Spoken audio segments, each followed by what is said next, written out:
she hit her, and the poor old lady like flew like 20 feet off the stage and crashed on a table like a stuntman on Mission Impossible. They're like, damn, this pop star is on drugs again, and she's violently harassing old people.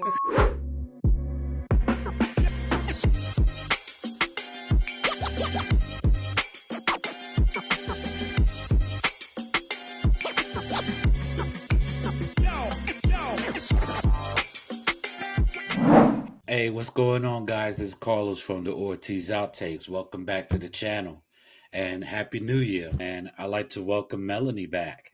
Hey, everybody, welcome back to the Ortiz Outtakes. I'm Mela. Hit that notification button so you know every time that we upload something. Are you ready to dive into our episode today?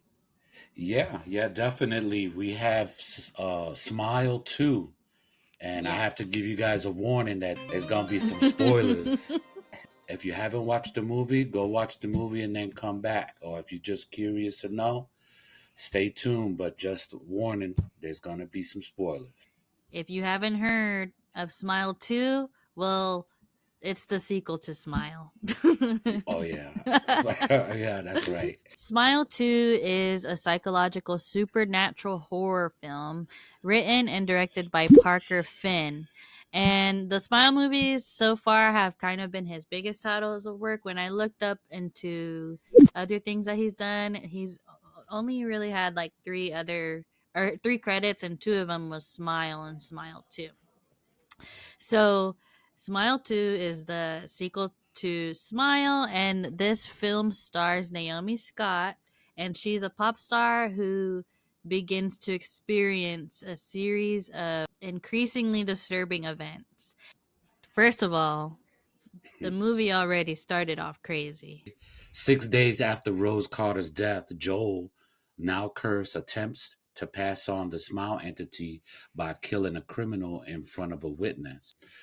The curse transfers to a drug dealer named Louis Fragoli, who becomes a bystander in the violent scene. Joel is run over by a truck while fleeing the aftermath. And that's just the opening of the movie, you guys. Yeah, and then, so right after he gets slammed by this vehicle, and I mean, they show blood and guts and everything, Mhm. on the road.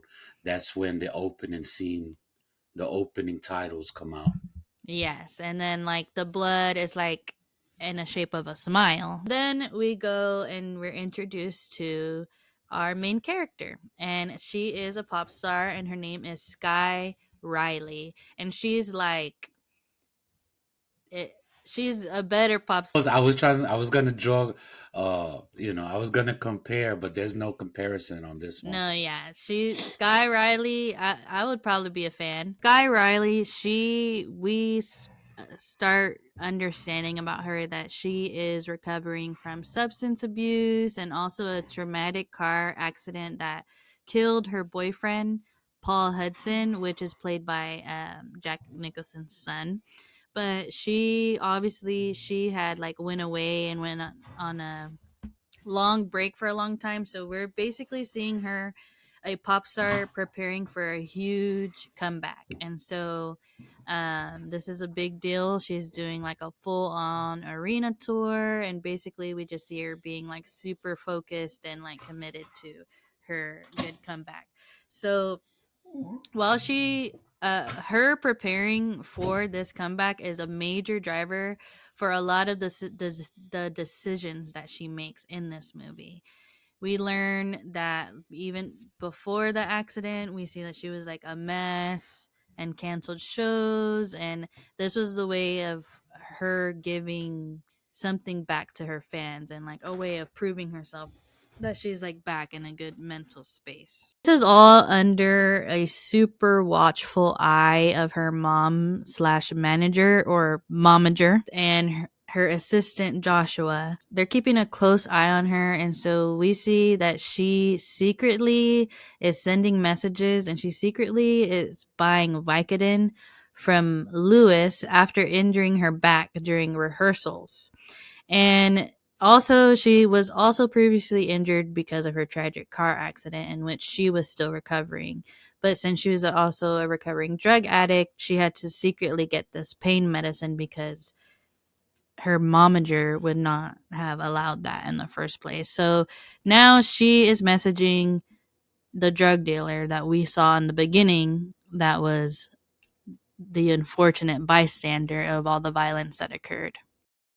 Yeah, go figure. What a coincidence, right? Yeah, So yeah.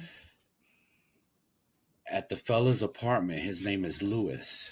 She goes to his apartment after requesting the drugs, and when she gets there, she witnesses him collapse in a seizure before he violently kills himself. But the way he does it is like sort of hilarious. You know, he like grabs a 35-pound barbell weight and he just starts smashing his face like uncontrollably, you know. Yeah, while So she's sitting smiling back, the yeah, entire and he's time. like smiling, like it was just it looks funny, you know. But she winds up destroying his own face, Mhm. collapsing, and he just dies. So terrified and worried, like how would it look for her to be at this scene? Because there's like drugs and you know, because she's about to call 911 and she even vomits at the scene, you know. Mhm. But she decides not to call 911 because there's so much drugs and because of A all the dead trauma and person. drama that she has been there, you know, that she has been through. She decided not to call 911 and she fled the scene. I do. I will want to say that as soon as she knocked on his door when she got there, he was acting already weird and crazy. Like I would have left without the drugs that day because he was tripping. So, anyways, she flees the scene without notifying anyone, and she unknowingly inherited the smile curse. And this is when all her hallucinations begin. She begins to experiencing disturbing visions of creepy smiling people, and this is just deteriorating her mental state on top of her already deteriorating mental state. And so she decides to reach out to her estranged best friend Gemma. Guy, our pop star, she starts receiving threatening texts from an unknown number, and it's like warning her of the danger that's linked to Lewis, the drug dealer's death, and is basically saying like, I don't know, try it seems threatening, but later on we learn that as like trying to help her. But yeah, we'll see, because this whole movie is just like a mind. So Sky, she has a function in which she goes to uh autograph and picture signing type of Mm-hmm. affair. A meet and greet. And yeah, meet and greet, you know, because you know, remember she's supposed to be promoting her comeback and what have you. So she's doing a meet and greet, and during this meet and greet, you know, she's you know, people are online waiting to get her signature and a photo, and everything is going well until she starts kind of like tripping out because there's Hmm. this one guy. Well, yeah, he's acting like a crazy fan. He goes and he starts talking weird and he's just acting weird in general. And then at the end, like when they're gonna take his picture after he already got his for autograph and everything, he starts grabbing onto her and saying, you know, just crazy words to her. Yeah. So she, you know, she fights him off and says, "Get off of me!" And you know, do you think that was the end of that, right? And you know, she goes, takes a break, and then comes back. So then when she comes back, the next person online is this little girl, and the little girl, she's just smile. She go, oh, they like, okay, next, and she's Yeah. just smiling at her like this, She's like, you know. And she did not say one word, and Sky is saying, okay, you know, you know, say something, you know. So, but the girl did not say anything. She just smiled, and even when the parent came and got her or walked away, she was just walking uh forward, but still looking backward, looking at her, smiling. oh, So wait, I that gotta part say right there was something. trippy. Uh-huh. So right before she saw the little girl or whatever, she like took a little break behind the curtain, right? While they Yeah, escorted the crazy guy fan out. And yeah. then this is one of the moments where we got our other favorite character, the Voss water bottle. The vase. Oh The my vase. god. The Yeah, way that she yeah, drank water was if she was yeah. like like gonna shut down if she didn't chug the whole bottle in two I'm telling seconds. you, she's. It was like 3 gulps the whole bottle, right? The whole bottle. But anyways, I Yeah, just had to shout out the boss.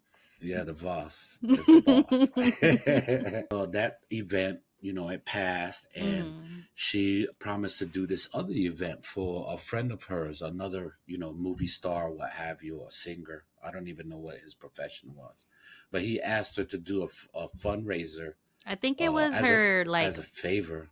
yeah, I think it was like a label person or just like, somebody that represents her Yeah, as well. yeah, it had to be somebody, but I remember he asked her as to do it for him as a favor, so Mhm. she agreed, and during the fundraiser, Sky, she starts hallucinating, and her hallucinations are at this point they just escalated, and she spirals into a panic, especially when the prompt does it stops working. The Oh the yeah. teleprompt, it stops working, so she's like doesn't even know what to say. That's how nervous she is, and she starts spiraling like out of control, like I was saying, and sh- sh- uh She starts just saying like, you know, she was not doing very PR trained things up there. yeah, She was like I mean, she saying like was she curse words and like the teleprompter stopped working and her brain stopped working. exactly, and she was like she just didn't know what to do. And at one point, the teleprompt, it was playing tricks with her mind, and it started working again, and Mm. she went to introduce the next person, and the next person was a person named Brad Hudson. So Brad Hudson was the actual boyfriend that she had gotten to a car wreck with that actually died. So Mhm. when she said that, the whole crowd knew that Brad Hudson had died. So then now they're So looking at her like, yeah, is she on drugs again? Like, because she they, was supposed to be clean now. so then she catches herself. She says Brad Hutz, and but everybody already knew what she was saying. So she starts kind of like getting like even more. Instead of just like walking off the stage, she just stays there, I right? know. And then she's looking out into the crowd, and then she sees Brad Hudson, just looking at her. But the way he's looking at her, He's like, it's like he has like this smile from ear to ear. Just think I of know. it's like a eerily like it eerily gives you the Shining vibes, like with Jack Mm-hmm. Nicholson, because that's his son.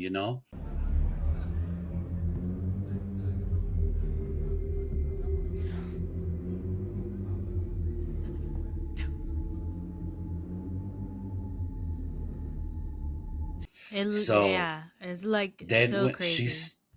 she starts tripping out, and she thinks, oh, she looks again and he's gone, but then when she turns around, he's right behind her and touches her, and she gets so startled that she whips she whips her hand like this, and when she does that, there's this old lady that's there, that she's just a host, trying to help, and she does it so violently, like it's like almost like comical, you know what I'm saying? It's like this poor old lady, she hit her, and the poor old lady like flew like 20 feet off the stage and crash on a table like a stuntman on Mission Impossible.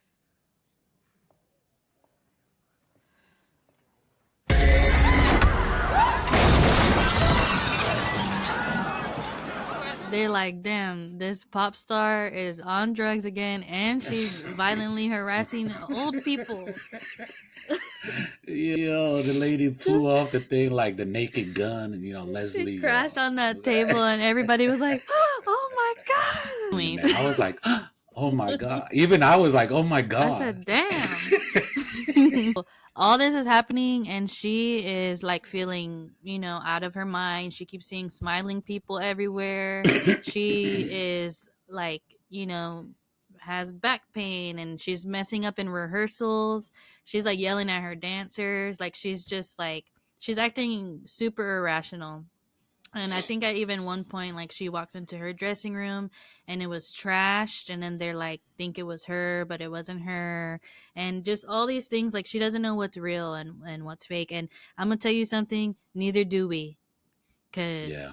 because there's just you just gotta watch it. I mean, it's too some Yeah. things are actually too hard to explain. You gotta see it with your own eyes. But anyways, so remember, we're gonna go back to the mystery person who was texting her, and it seemed threatening at first, but he's basically telling her, I know what's happening to you. I know, do you see people smiling? And she's intrigued. So eventually she decides to meet this person who's been messaging her. So in a bar, Sky meets Morris, the mysterious texting stranger, and Dr. Tobb from House. And he's the one who's been tracking the Smile entity since it killed his brother. And he goes in and he explains to her, like, this happened to my brother, you know, all the crazy things that his brother was saying. And then, he became obsessed with figuring it out. And this is uh horror movies with curses 101. You got to find the one person who's been studying it and knows how to beat the entity. So Yeah. that's this guy. So anyways, she learns about it and she's like in a hoodie in a bar, all she has to be incognito because she's a super famous pop star. Anyways, so they talk about things that they can do, and he suggests this radical method of, like, his way of the way that he thinks will break the curse is to stop her heart momentarily, because the entity doesn't stop until you kill yourself. So he's like, if we stop your heart, then it's like a cheat code, like we bring you back. But she rejects it because that is fucking crazy, and she leaves. Yeah. And of course she gets recognized, and she has to leave the bar with a whole bunch of people going sky sky, so Yeah. she's just going through it. So, after that breakdown, she goes home, and she decides, I don't even know where did she decides to go to, because she was like packing a bag and she like went and got her toothbrush, and I don't even know where she was gonna go. Yeah, I don't remember. But after the breakdown at home, she gets attacked by the entity, which it manifests to her as her own backup dancers.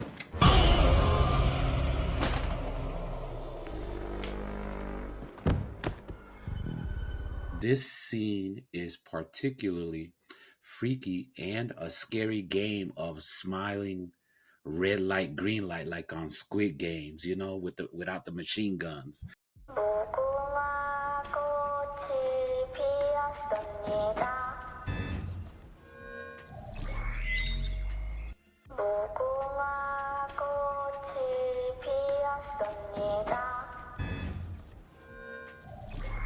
Because really have to watch that scene, because it is very freaky. Every time she like she moves backwards, they move forward, Mm-hmm. and they every time she looks away and then she looks back, they're in a different They're position, closer too. but closer to her. And she tries to get away, but they catch up to her and overpower her. When she wakes up in some sort of healthcare facility, and her mom, she asks what she's doing there, and she wakes up and her mom is there, and her mom tells her that she had uh, fainted in her house and bumped her head, and they found her there in her apartment.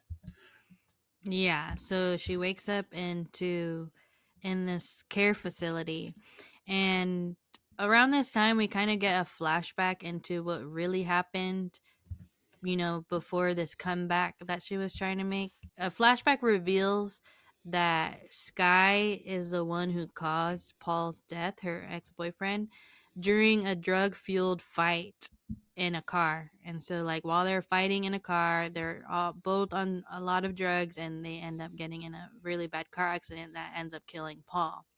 Yeah. And So then, we get a little more insight into all the actual pressure that she's under on top of her being cursed by the smile entity.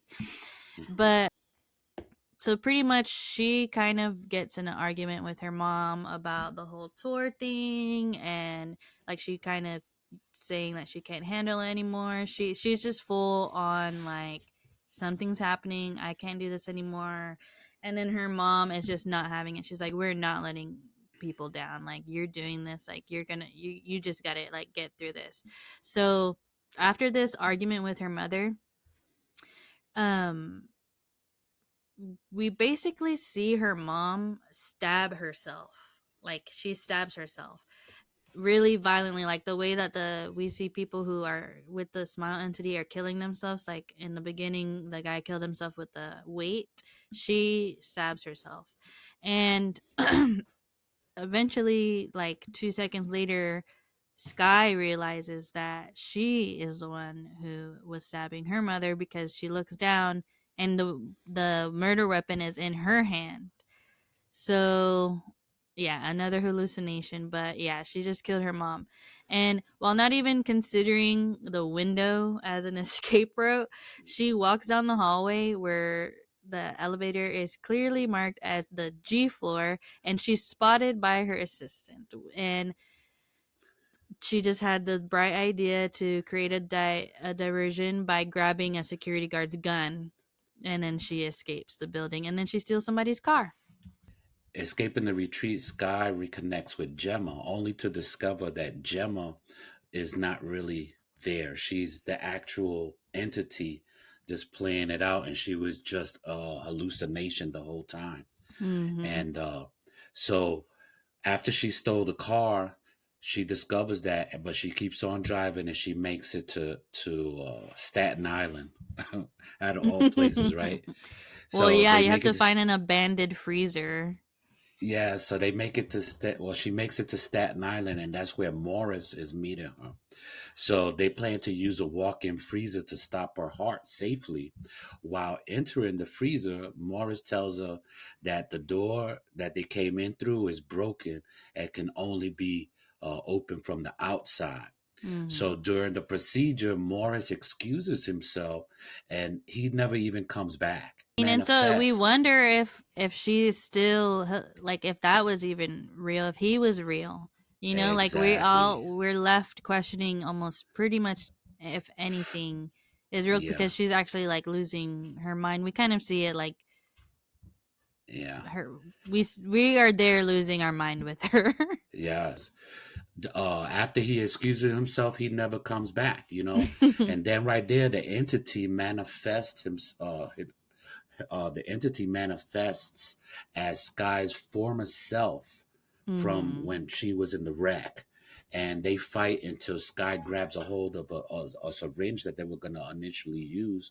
So, as she stabs herself, but when she does that, she finds that nothing happened. The entity is like just mocks her and tells her, "Hey, none of this is real, and you're not in control." You know. So Yeah. then, when all of a sudden she finds herself performing on stage, where the events are revealed as an illusion, all of that was just an illusion, and the entity reveals its true grotesque form. Once she did the syringe, I feel like us as the viewers felt like it worked because then she's on a stage. And then, just like you said, then we're just like, oh, okay, yeah, it works. But then the entity reveals itself again. And it's just like, again, another thing that was just another hallucination. The entity ends up consuming Sky like while she's on stage at a sold out arena.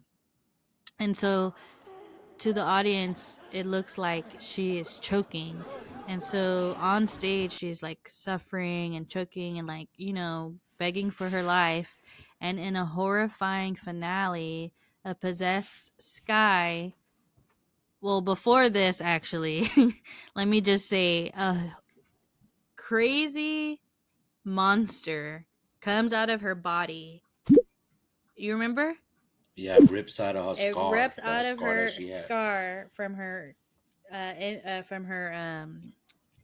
wreck, stomach. her accident, Uh-huh. and it comes out, and it's just so crazy. If I can find a picture, I'll insert it. But yeah, it comes Yeah, out, and it's just like you can see how massive and scary this demon like truly is. And so in a horrifying finale, a possessed Sky, she fatally kills herself in front of the horrified crowd with her microphone.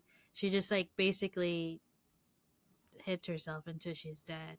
But yeah, marking a tragic and this marks a tragic end to her struggle against the smile entity. She dies on stage in front of everybody. yeah. So And just this was not a movie where there is a final girl that makes it. Like our girl yeah, did not make it. She lost. and just keep in mind that nobody can see the entity, only her. So Yes. this big, this demon is coming out, in front of her, and she winds up killing herself. But anything that the audience can see is just her killing herself in front of the Mm-hmm. whole audience.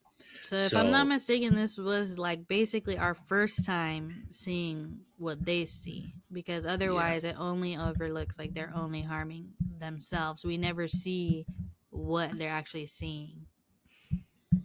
okay. So yeah, So so reflecting on the movie, what are your final thoughts on this, Mela? well, my final thought is I really enjoyed the movie. I know we there's like some other things that happen in this movie that we may have glossed over or just forgot to talk about, but I did actually super enjoy this movie, and I especially enjoyed the ending with the monster coming out of her body.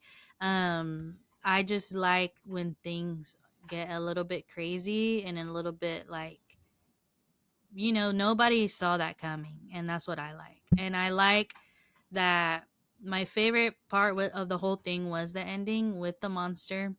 And whenever she was like killing herself on the stage, us as viewers, they didn't show her hurting herself. We only heard it, and we only Yeah. saw the crowd reacting.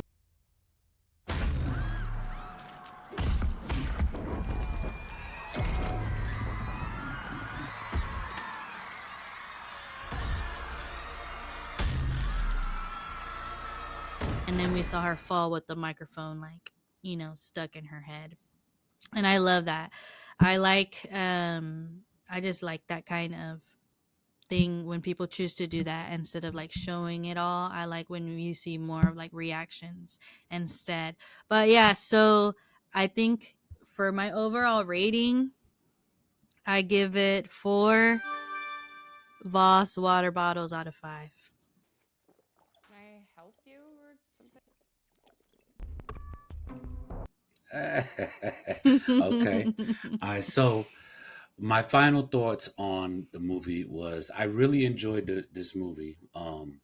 I tend to I tend to like psychological thrillers, and this Mhm. one was definitely psychological, and it made you think as to what's really going on, especially when it made you think about, is this happening for real or is this not happening for real. So, and that's why when I mentioned, I said, okay, mark that part right there, because it's funny how, like, when Morris never came back, you know you're left as the audience member, watching the movie, you're left to think like, okay, is anything going forward from this point? Is it true, or is she still in that meat locker, just there, dying? And that is Mhm. what we're watching from that point to the end. Is that all in her mind, or is it not?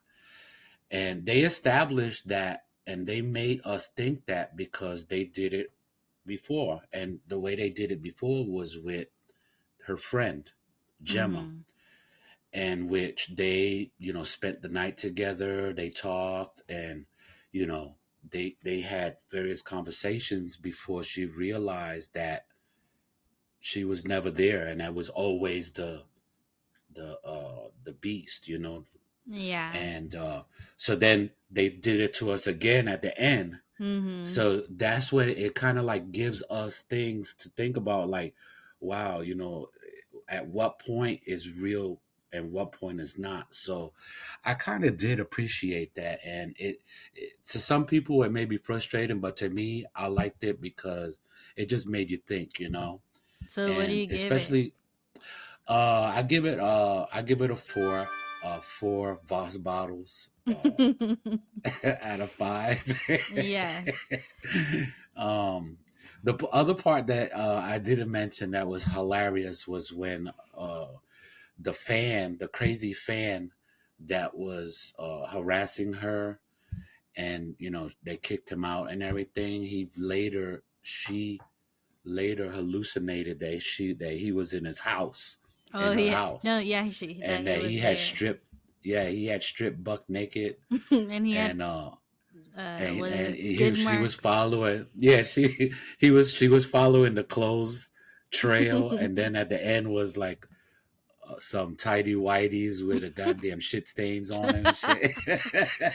And that's scary. And that was the Yeah, that scariest was part. scary enough. I went like this. Ah! When I see that shit. After that, she went to the kitchen and chugged a Voss water bottle. Yeah, she needed some water, man. She was like, yo, I need some water after this shit. But But I that's will when her say friend, that that is because after like the third time that she chugged the Voss, I was just like, "Yo, what the fuck? Like, why is she chugging?" I thought there was gonna be like a secret that her mom was like controlling her through the water or something. Like that's how prominent this water yeah, drinking is in this film. But then it turned yeah, out her therapist told her that anytime she wants to use drugs to drink water. yeah. And she would drink it in 3 gulps, and this is a whole This liter is of like fucking the water. yes, I'll insert our picture. I was But like, yeah. geez. But yeah, I mean overall it was a good time and I think that I'm pretty sure that they are doing a Smile 3. And so I'm Yeah, super interested in what they can do because what I super loved about this sequel was that it didn't bring back except for in the beginning with the boyfriend, but it didn't like really bring back the same characters from the yeah, from the first movie. So we were yeah, able to see how this entity like they can make a whole bunch of movies, because it attaches to anybody. yeah. I So I like I like said, that. it was really well made, and considering the fact that move, the Smile, it started from a short that they put on, was it, YouTube or something like that. I know it started as one of those small projects, and it blew up. What I want our viewers to do is Yeah, please in the comments, what is if you saw the movie, what is your take on the ending? Do you yeah. think the entity infects the audience and therefore the world? Was Morris even real? And what point did everything change from being real to being her imagination? And what do you guys think is going to happen in Smile 3? Because there will be a Smile 3. I could guarantee you that. I'll petition for it. And so, with that, I hope you enjoyed our episode. And make sure you smash that subscribe button and hit the like button to ensure you keep receiving fresh content. And don't forget to comment and share. This is the Ortiz Outtakes signing out. Stay nerdy, my friends.